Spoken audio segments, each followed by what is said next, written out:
Good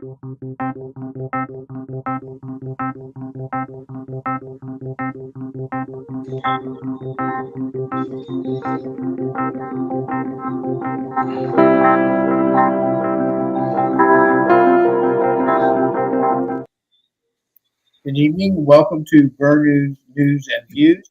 I'm Don Burgess, and tonight we have three independent candidates, and they're going to talk about the independence movement. And we're going to start with Rolfe Commissiong.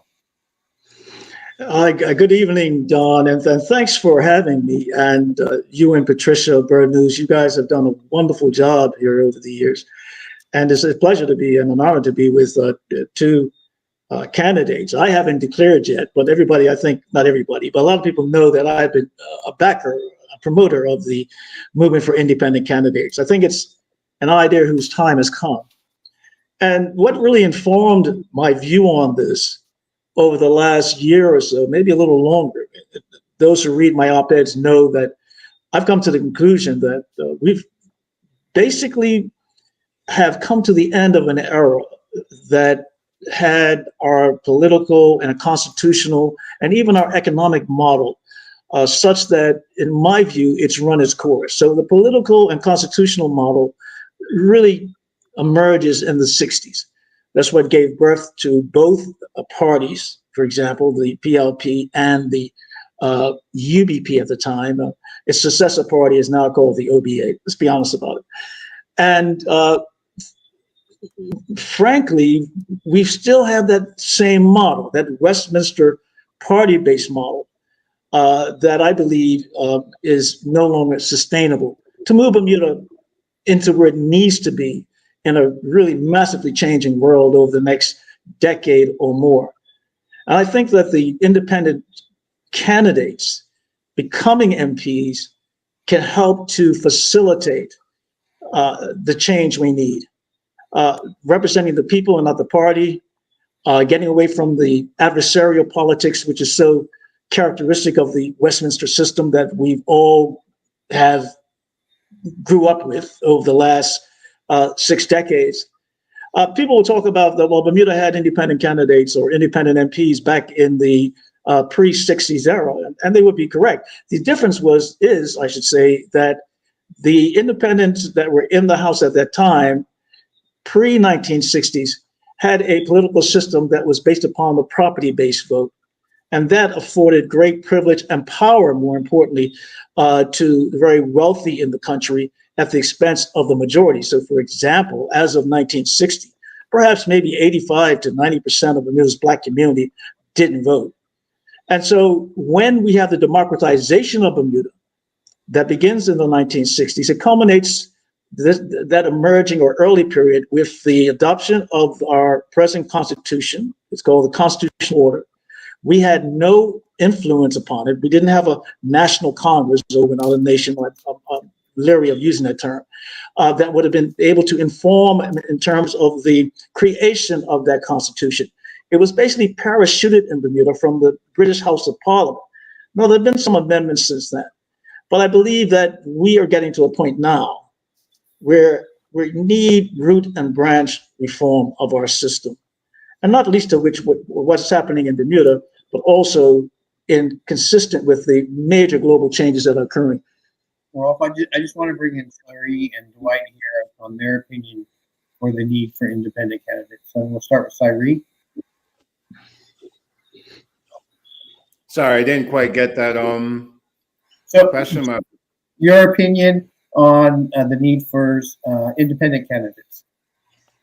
So my opinion is, my opinion on it is, one, yeah, we can call it independent candidates, but at the end of the day, simply put, I believe that Bermuda is just seeking change as a whole. And that change comes in the presentation of independent candidates who are able to serve their constituency and represent the people's voice and not the party's voice. So in that sense, I do feel that Bermuda right now is facing that form of change, and they're eager to see what that holds and what that looks like. So I believe that as long as it's changed for the positive and for the better, then why not give it a go? And Dwight? All right, Don, I don't mean to regurgitate anything that's already been said, but what I've been feeling is that rather it be on the doorstep of the constituent or in the public domain, people are not comfortable with the state of affairs with respect to the party system as we know it now. So it's obvious that that is the climate, that people are trying to move away from party politics, if they can find another choice, and the choice of today is the independent candidate.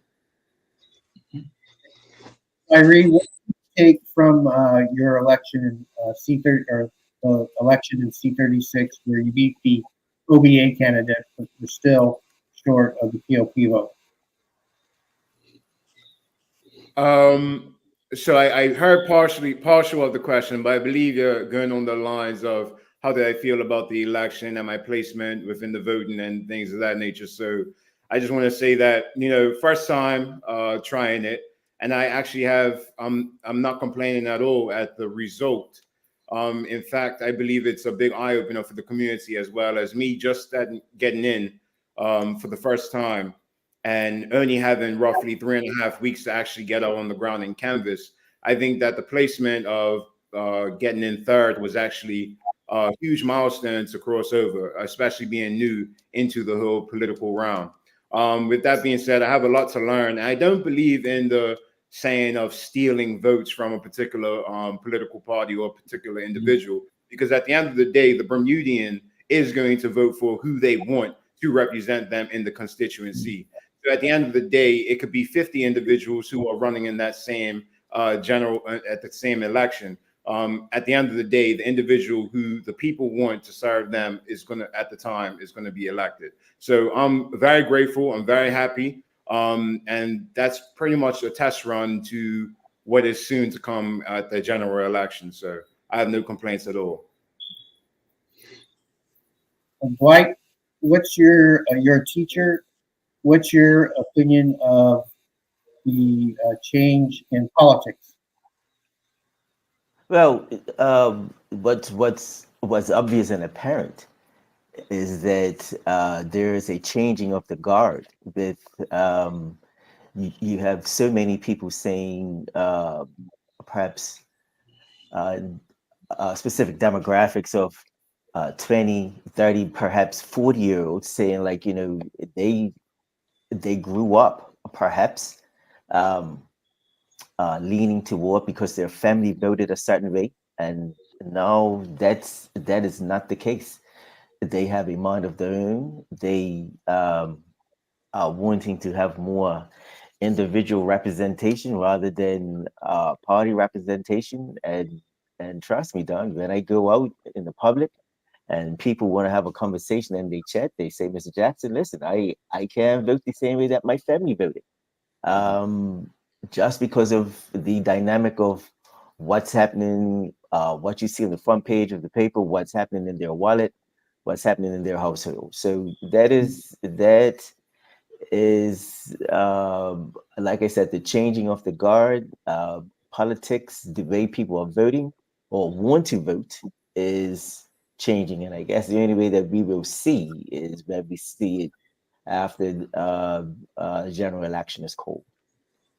Well, Don, if I may just follow up with what Dwight said, another big sign for me is what occurred between 2017's election and 2020's election. Just slightly over 10,000 voters who had voted in 2017 didn't return to the polls only 3 years later in 2020. Some of it had to do, of course, with the COVID epidemic that gripped Bermuda, but by 2020, it had begun to wane somewhat. I think a large part of that was growing dissatisfaction centered around some of the issues that Dwight said. So, for example, the cost of living for a lot of people is ruinous. We had a very poignant presentation at Cire's Town Hall up in the old-fashioned kind, unlike this one, up at Dockyard, up at Bowes Island, where a young man, or well, not so young, he was getting ready to be classified as a senior. And he said, that he thinks it would be very difficult for him to retire in Bermuda, largely because of the cost of living. And when you look at what's happening in affordable housing, you look at the fact that thousands of Bermudians are with health insurance. When you talk about the growing gentrification that's going on, and gentrification really represents, in terms of its definition, a major displacement of those who were there previously with newcomers. Bermudians have always been open to embrace those who come to our island from far, far and wide. But when you get to a point where you have immigration being forced on people because they can no longer afford to live here, Bermudians, then it can be problematic. So these are the key issues on the doorstep, I believe, that has caused even greater dissatisfaction amongst the voters. I believe that the independent candidates are going to have a challenge, but I think a lot of them are up to provide in terms of giving those who are on the couch, and there are a lot of them on the couch, not just the 10,000. I believe it's gotten even more over the last 4 years since the last election, giving them something to vote for. And that's the challenge I think that the independent candidates are going to have in order to revive our democracy, bring about a renewal of our, again, constitutional, political, and even the current economic model.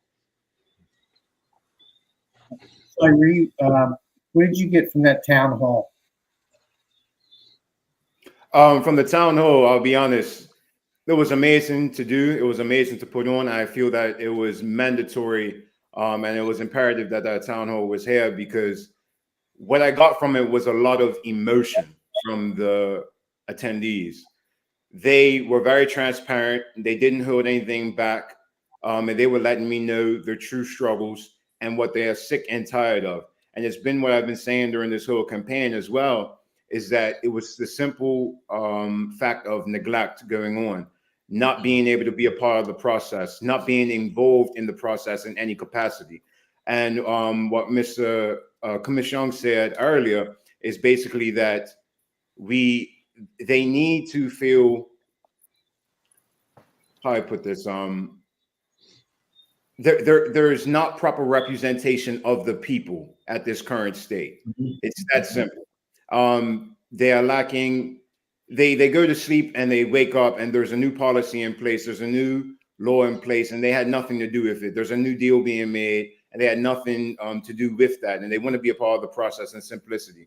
So it's that, but then also things came up with regards to, the current state of cost of living in Bermuda, healthcare, insurance, things of that nature that were coming up. But at the end of the day, the baseline was the neglect. And that's what they were showcasing and voicing their concerns about during the town hall.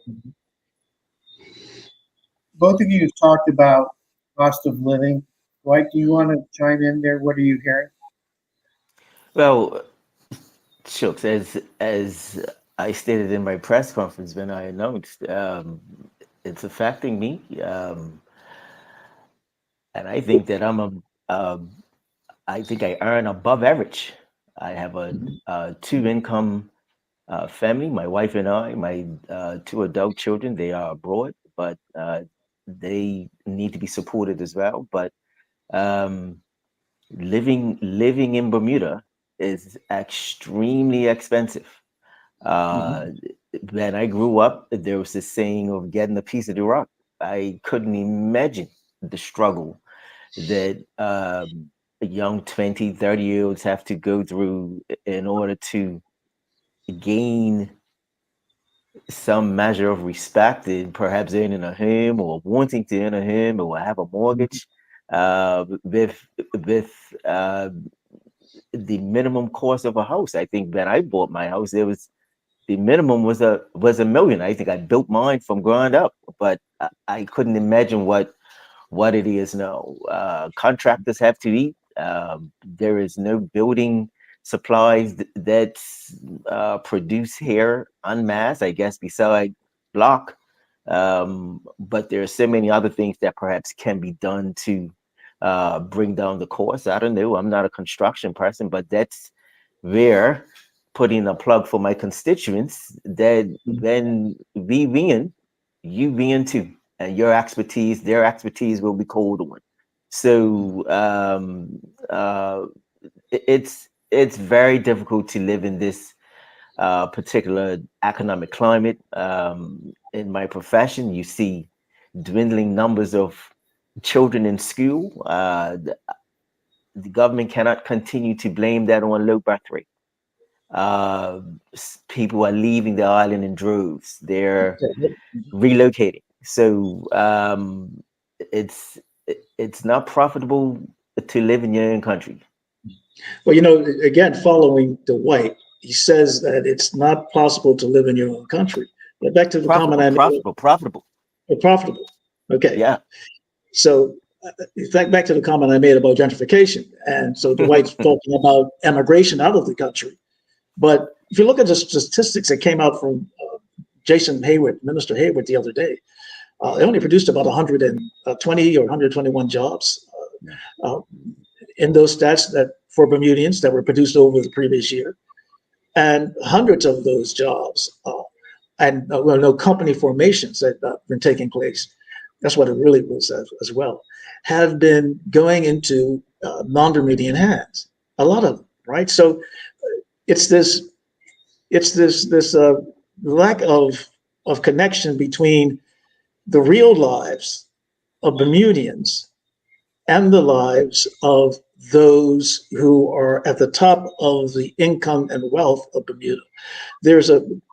People have heard this comment so many times about the concentration of income and wealth inequality in Bermuda and around the world. It's a real issue.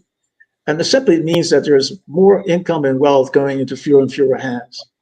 And I believe Bermuda is suffering from some of that. And we need to address it. How do you address it? Well, some of the policies that were talked about 7-8 years ago in the 2017 platform of the government, many of which are still not been implemented, could have made things better. But the question is, have we reached a point now where it has to go beyond just this a minor fix, and we need to, at the root and branch level, reconfigure our political and constitutional and even economic system? I think we're at that point right now. What platform initiatives haven't been implemented? Healthcare, 2017. It's becoming onerous. It's becoming something that's becoming where people cannot afford the healthcare in Bermuda anymore. Even if you have, according to the chief medical officer's final report, even if you have future care or HIP, by definition, you are underinsured. There are over around 6,000 Black Bermudians without healthcare insurance. Small number of whites, about maybe 1,800 to 2,000. And so when you have almost 8,000 people without health insurance, and these are Bermudians, that's a real problem, especially in a country where the per capita GDP, going back about 2 or 3 years ago, is at $114,000. So again, it's this mismatch. And how do we address it? So you have the healthcare issue, you have the living wage issue, still not been implemented. These are things that I pushed. Cost of living committee was due to address some of the cost of living challenges. They still haven't been done, haven't been achieved in any measure that we can take satisfaction from. And you can go down the list. There's a number of things. And 8 years later, some of these key things that are really affecting people in their households have not been accomplished. And that too is driving the dissatisfaction that is going on. But I do still believe that it's the nature of our political system that is contributing to this. People are at a point now where they feel that both parties are the parties of the status quo. I can't tell you how many times over the last maybe 4 or 5 years ago, I occasionally would come across people and they would say, either I was in Hamilton or someplace, geez, Rolfe, you're you're the only opposition we have. And why is that? Because the perception now is that both parties are the parties of the status quo. I have another term for it.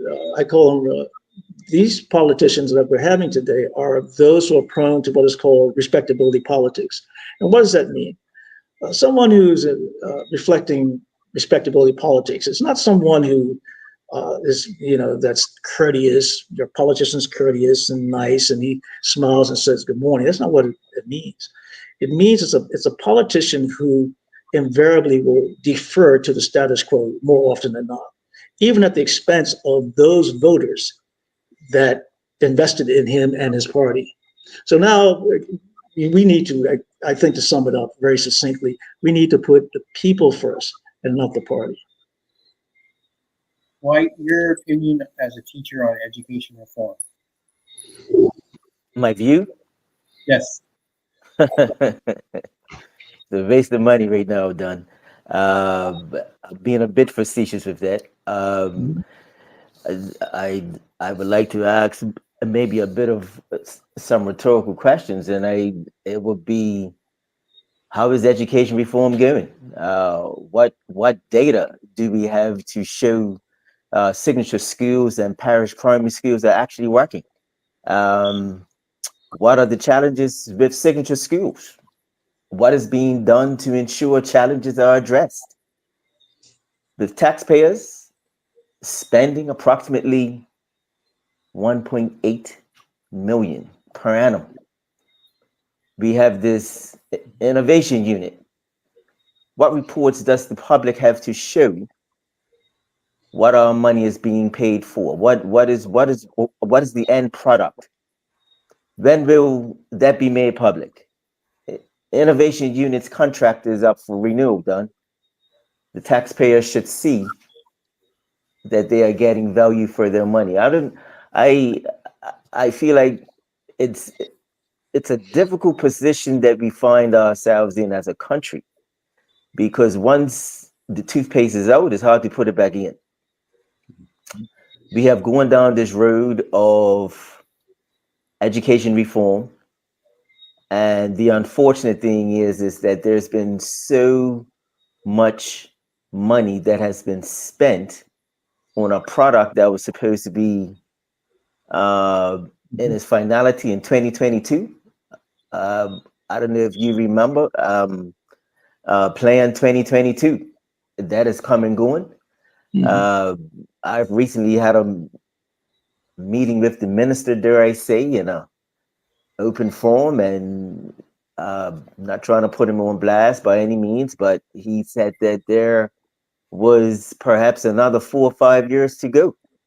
And my question is like, wouldn't the landscape be changed even still? There were certain gaps that was missing with respect to my particular field right now, which is special needs. There should be some non-negotiables. We are way behind. I think it's a tragedy that parents have to send their children to our schools with nothing to show when they graduate. Functional skills programs, functional academics programs, autism programs. Wouldn't you want your child, if you had a challenged individual, a special individual, to actually graduate with something that is valuable in hand? Because the remit of our education system should still be to produce reasonable and responsible citizens. I'm gonna leave it right there for now. I know you're very big into helping our youth. What do you think needs to be done there? Oh, I'm sorry. Sorry, go ahead. My apologies. So I do feel now there has been a current shift with our outlook on youth engagement and things of that nature. I do feel that there are certain things that are coming up into play that involves them more. But I just want to make this point. When it comes to the youth, I feel that there needs to be an increase in education. Now, I don't mean just the standard level of the normal education component, but I do mean just education as a whole.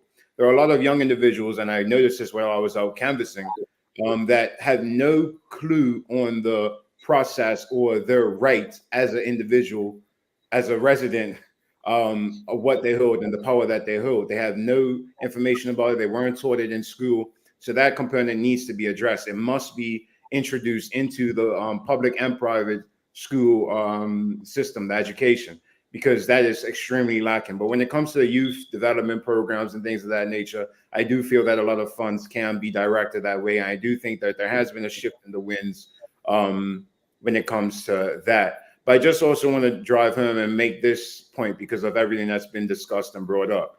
I feel that, and this has been brought up a lot, us as Bermudians, we need to stop being passive aggressive. We need to stop with all this complaining. We can have all these panel discussions, these town hall discussions, and nothing will come out of it if you as an individual do not exercise your right to get out there and be a part of the change that you want to see in this island right now. Because you have all of us voicing these concerns, but yet we put those in power. So we need to exercise the right to get out there and vote. We cannot just do this protest vote by not going out there and exercising the right to do so. That doesn't happen. If you're out in the ocean, you're on a boat, you have a hole in the boat, do you just say, that's a leak in the boat, I don't want to address it, I'm just going to let it be? No, what's going to happen? You're going to sink. You must clog that hole in the boat and then keep on trucking on, but you have to do something about it. I feel that that's what we're lacking, but I do hope that with this new education component coming on to the youth and them being more aware of what's going on in the island should help with that shift as well. Yeah. For all of you, what are some solutions that the independents can offer?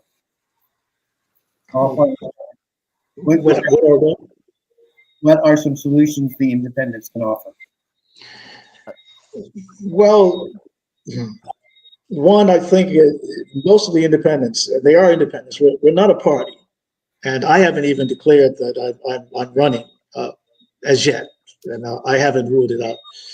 But I think the independents are committed to the type of constitutional and political reform or change that is long overdue. And that will create a system of independent candidates, hopefully being dominant within the House of Assembly, that will better positioned to tackle a lot of these issues which we're finding on the doorsteps. We just think that, again, these parties have been more of an obstruction to progressive change than being able to facilitate that. Don, you're old enough to remember the Mincy Report, 2010 it was published. That report from Professor Ronald Mincy, which I brought to Bermuda, I was the Premier's consultant at the time, because I was very concerned about the marginalization of our young Black Bermudian males and the increasing adverse impacts it was having in terms of gang formation and gang violence. Even when you got to around 2007, 2008, it was an orgy of it. But the Mincy Report had one finding that was an indictment on Bermuda. And that was between the years 1997 and 2007, the decade under study, half of students that had entered public school, high school, in S1 by S4 had disappeared. Couldn't be found. He wouldn't use the term they had dropped out, because some of them may have gone overseas. Some of them may have gone to Saltus or somewhere else.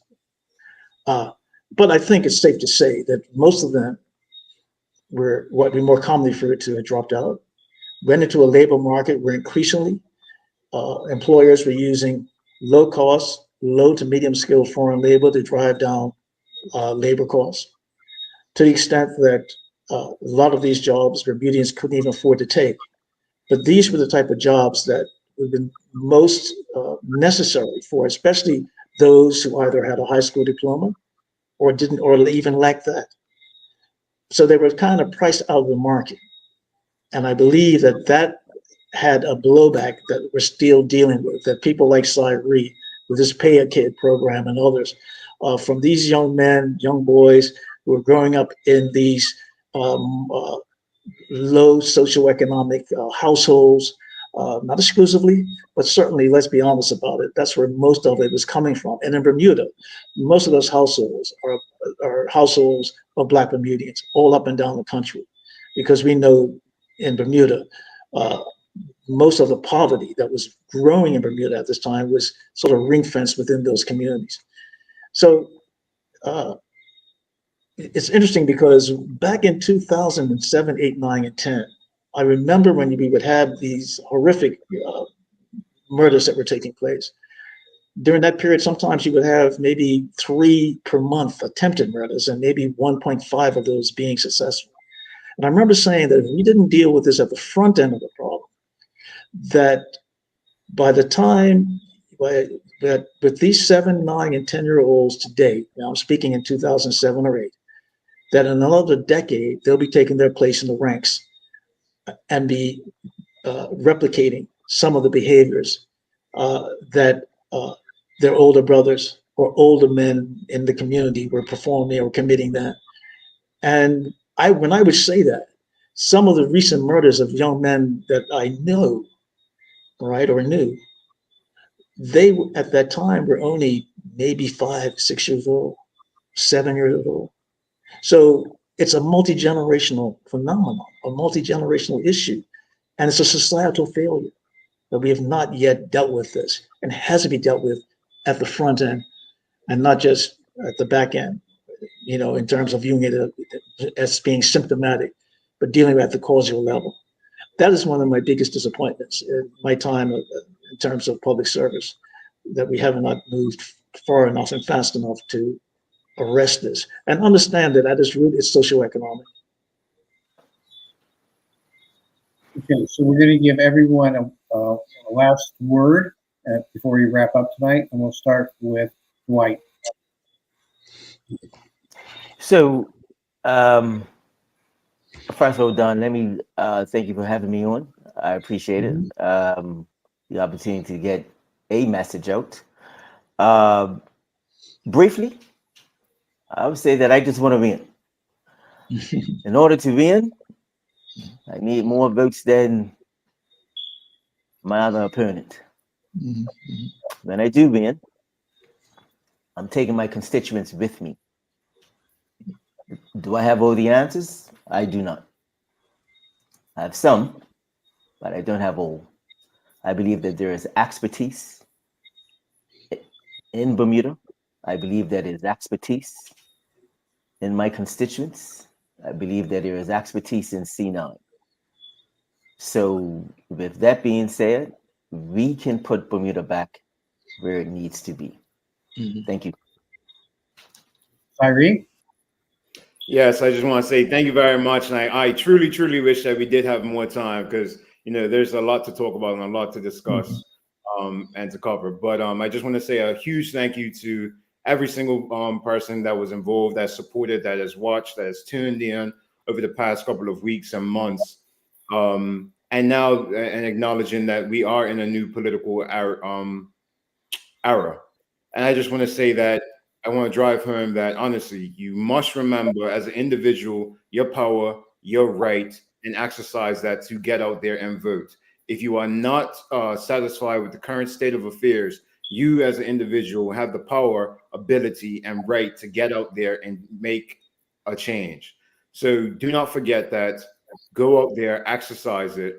And let's also be open to conversation. I'm very available, very reachable. I'm pretty sure everybody else here is as well when it comes to that. But we must come together because good things are not going to happen with the solutions being kept to our chest. We must share them. We must get it out there. We must move together as a country.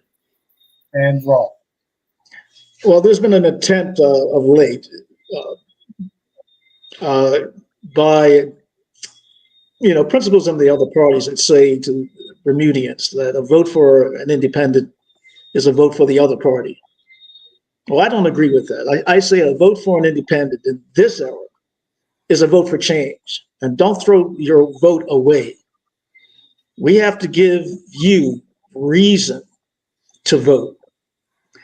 And that's what these candidates that you've heard tonight are bringing. Let me just quickly do this, and I've got to say this before we go. Back in the early 80s, when Bermuda was facing a different, but another major challenge. Our tourism industry was going into structural decline. You had the Sir John and others who came up and started to think about how we could re-engineer Bermuda's economy at that time. He collaborated with Margaret Thatcher, the then Prime Minister of the UK, and Ronald Reagan, and signed that treaty that provided the sort of legal framework that allowed for Bermuda's what we call IB, as it's styled nowadays, to take root and grow. But it was what was happening globally that allowed that to take place. It actually drove that change, because it wasn't just Bermuda moving away from things like tourism, or not moving away from it, finding itself getting priced out of the market, etc. It was also the changes that were occurring globally. We are now in a world where the center of power is no longer concentrated in the North Atlantic, Europe, and the US. We're moving to a multipolar world now, meaning that the unipolar world that was dominated firstly by the UK and then by the US in the last 80 years is now a world that's become multipolar. It's not just the North Pole, it's multiple poles that represent where power has shifted globally. That's been having a major effect. Even with respect to the major wars we're seeing in Gaza, heaven forbid, and in the Ukraine. This vying for power means that Bermuda has to also re-engineer what it is. Who are we to be able to compete successfully and sustainably in a world that presents great peril for ourselves? And so we need to elect leaders who understand that as well, just as some of those leaders in the 1980s did, because we're at that point again, the inflection point that we need to address. I just want to again just thank Bernews and Patricia. The last 20 years, you created a beautiful vehicle here to do what we've just done. I just hope that, not too long from now, we can have other people come on who are also committed to the movement of independent candidates. And I'm sure these individuals that your viewers have seen tonight, they acquitted themselves quite well. And maybe not too long from now, we can return to continue this discussion. And thanks so much for having myself and Cire and Dwight Jackson. They're a credit to Bermuda. Thank you, gentlemen, for being here. On behalf of Burn News, have a beautiful evening.